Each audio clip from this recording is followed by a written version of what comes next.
Je lis du livre de Genèse 50, versets 19 à 21, ce qui suit. Joseph leur dit, « Soyez sans crainte, car suis-je à la place de Dieu? Vous aviez médité de me faire du mal. Dieu l'a changé en bien, pour accomplir ce qui arrive aujourd'hui, pour sauver la vie à un peuple nombreux. Soyez donc sans crainte. Je vous entretiendrai, vous et vos enfants. » Et il les consola en parlant à leur cœur. Je lis toujours dans Genèse chapitre 41 cette fois-ci, verset 32.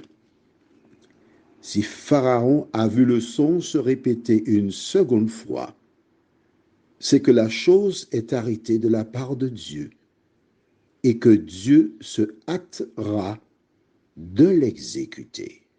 Prions. Notre Seigneur et notre Dieu, nous revenons une fois de plus ce soir, d'abord pour te louer, te bénir, car tu as fait tant de choses pour nous.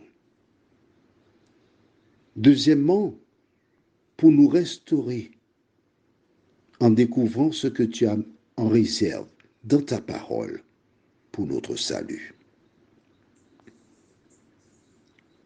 Que le Saint-Esprit, notre enseignant, nous conduise dans toute la vérité, nous t'en prions, au nom de Jésus et pour ta gloire éternelle.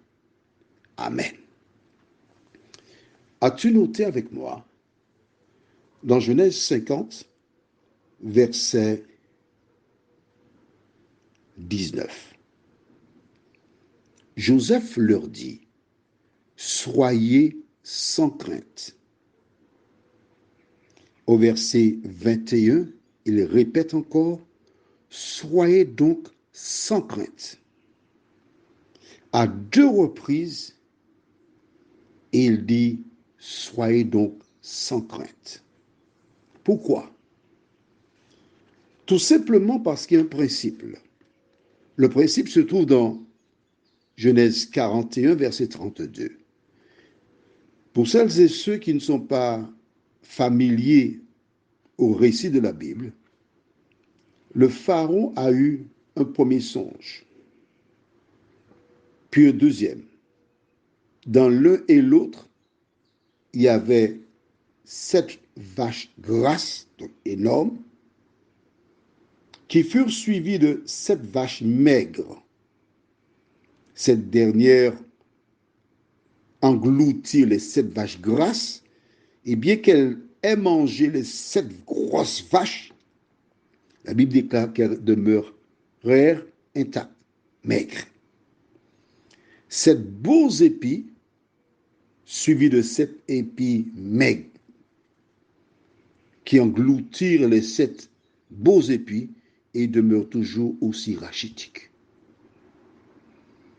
À son réveil, le Pharaon, ne comprenant pas ce qui arrivait, fit appel à tous ses québoiseurs. Il se rappelait des songes, il cherchait l'explication,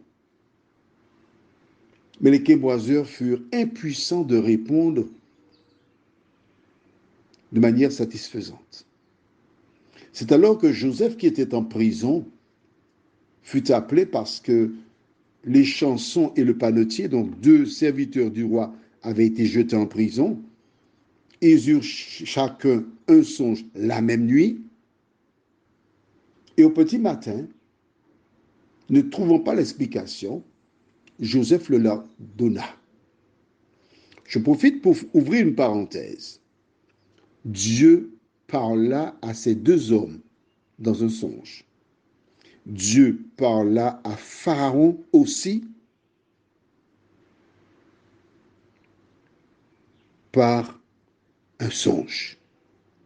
Dieu te parlera peut-être par un songe, mais qu'importe, il permettra que tu n'oublies pas ce qu'il t'a montré. Et quand Joseph arriva devant Pharaon, il donna l'explication et nous avons lu au verset 32, il dit à ce dernier, si la chose s'est répétée 2 fois, c'est parce qu'elle vient de la part de Dieu et il se hâtera de le faire.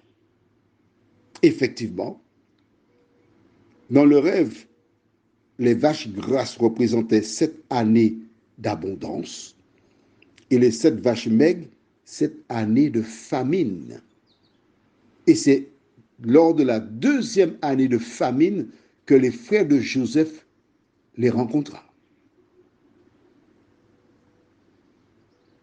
Ils rencontrèrent Joseph au cours de la 2e année de famine. Donc Joseph connaît le principe de répéter 2 fois.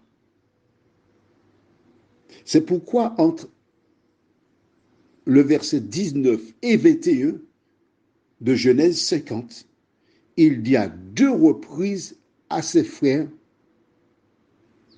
soyez sans crainte. Cette parole de Joseph s'adressait à leur cœur. Mais toi et moi, nous avons quelqu'un qui nous dit d'être sans crainte.